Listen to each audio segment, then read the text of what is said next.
Class. तो subject आपको मालूम है मैथ है, topic zero of the polynomial. Zero of the polynomial हम किसे कहते हैं? The value at which the polynomial become zero is called the zero of the polynomial. हाँ, हम यहाँ एक पोलिनोमियल लेंगे। Let's consider P X is equal to X minus one. ये पोलिनोमियल है और ये लीनियर पोलिनोमियल है, क्योंकि इसका जो एक्सपोनेंट है वो वन है। तो हम इसको कंसिडर करेंगे। अगर हम इस यहाँ लिखेंगे P1, हाँ, x को हम रिप्लेस करेंगे बाय वन, ये वन माइनस वन बनेगा। तो यहाँ P1 is equal to zero. At one Px is equal to 0, P1 is equal to 0. Therefore, 1 is the zero of x minus 1. तो इसी तरह हम एक और पोलिनोमियल लेंगे। Px is equal to x minus 2. तो ये we take x is equal to 2। तो यहाँ हम देखते हैं P2 is equal to 2 minus 2। P2 is equal to 0। As P2 is equal to 0, it means that x is equal to is the zero of x minus 2। तो जो zero of the polynomial होता है, इसी को हम root भी कहते हैं, रूट ऑफ द पोलिनोमियल। तो क्योंकि ये लीनियर पोलिनोमियल है, तो इसका एक ही यूनिक वैल्यू होता है, एक ही ज़ीरो होता है, एक ही रूट होता है।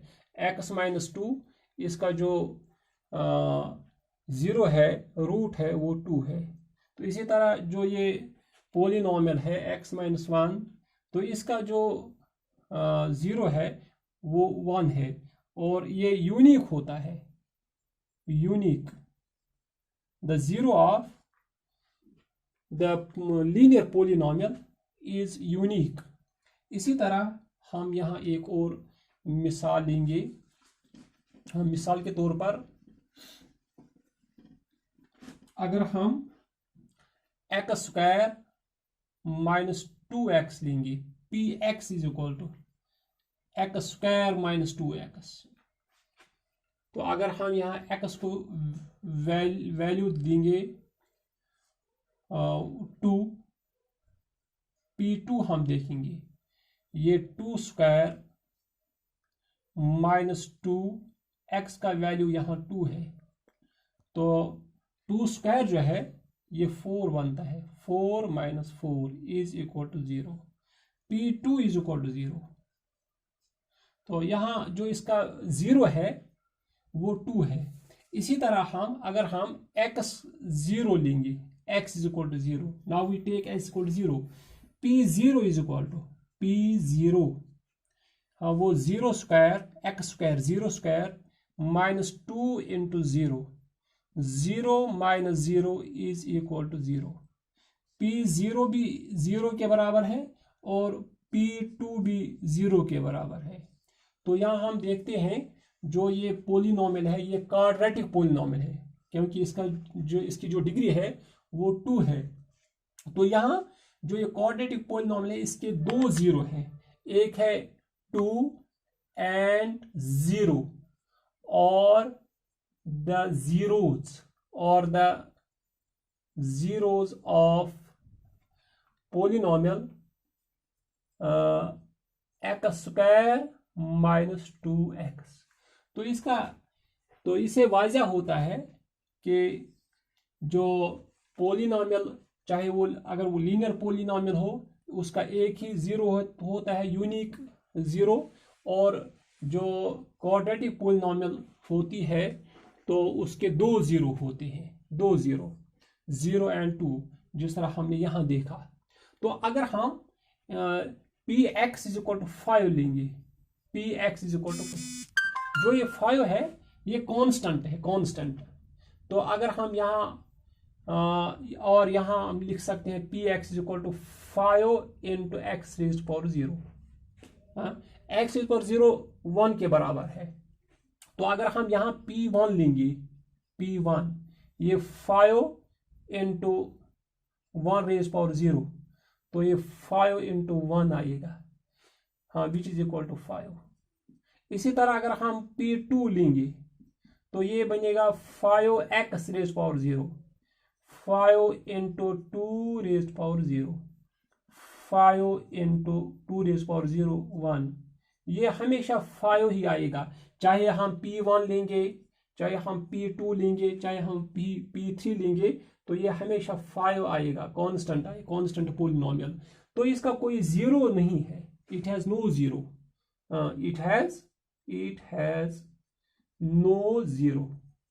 तो इसका मतलब जो कांस्टेंट पॉलिनॉमियल होता है उसका कोई जीरो नहीं होता है। अगर लीनियर पॉलिनॉमियल हो उसका एक ही जीरो होता है, और अगर क्वाड्रेटिक पॉलिनॉमियल हो उसके 2 जीरो होते हैं। हाँ, तो हम आगे बढ़ेंगे। तो अब हमें ये देखना है कि जो ये जीरो होता है ये हम किस तरह निकालते हैं, जीरो ऑफ द पॉलिनॉमियल, हाँ, जिसको हम रूट कहते हैं। How we can find the zero of a polynomial और रूट ऑफ ए पॉलिनॉमियल।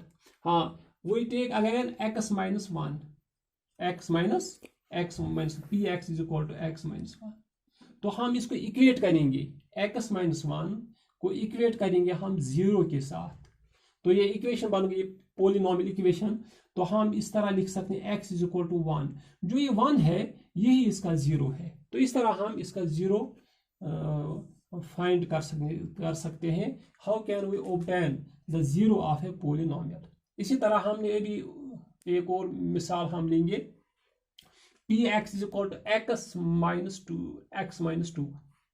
तो यहाँ हम देखते हैं अगर हम x माइनस 2 को इक्वेट करेंगे 0 के साथ, x इज इक्वल टू 2 को हम यहाँ लिखेंगे राइट हैंड साइड में लेंगे, तो ये x इज इक्वल टू 2, तो यही इसका जीरो है। इस तरह हम जीरो बता सकते हैं या इसका रूट बता सकते हैं। तो जनरली हम अगर हमारे पास लीनियर इक्वेशन हो ax plus b is equal to 0, तो हम क्या देखते हैं, हम किस तरह ये जीरो इसका ऑब्टेन कर सकते हैं। हम इस तरह लिखेंगे ax is equal to minus B, x is equal to minus B over a। तो हम शॉर्टली इस तरह लिख सकते हैं कि जो ये जीरो होता है, जीरो, तो x इज इक्वल टू जो ये b जो है ये कांस्टेंट टर्म है, constant term divided by a जो है ये कोफिशिएंट ऑफ x है, कोफिशिएंट ऑफ x।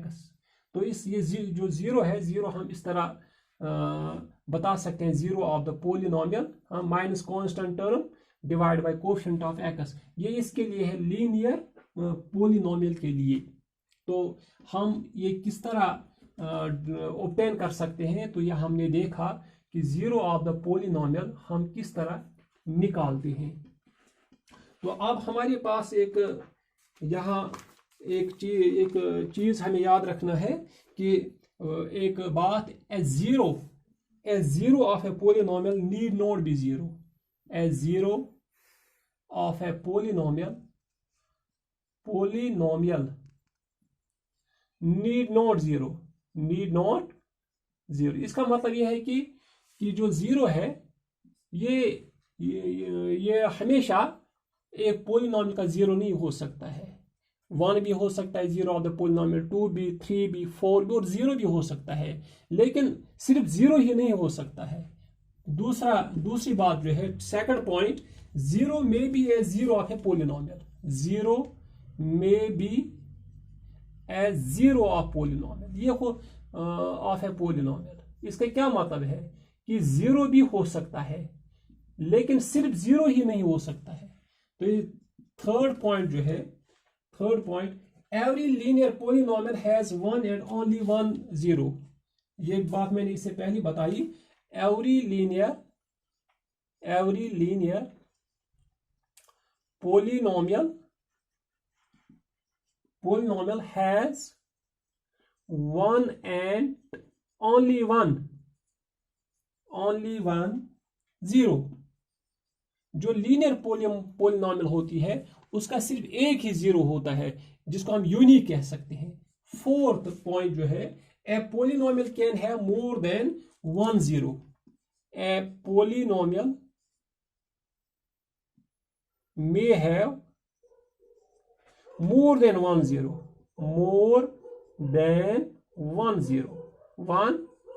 जिस तरह आपने देखा px is equal to X square minus 2x। इसका जो जीरो है वो 2 भी है और 0 भी है, जो हमने इससे पहले डिस्कस किया। तो ये जीरो ऑफ द पोलिनोमियल के बारे में ये बात मैंने आपके सामने रखी। तो मुझे उम्मीद है कि आपको ये बात आपने ये अंडरस्टैंड किया होगा।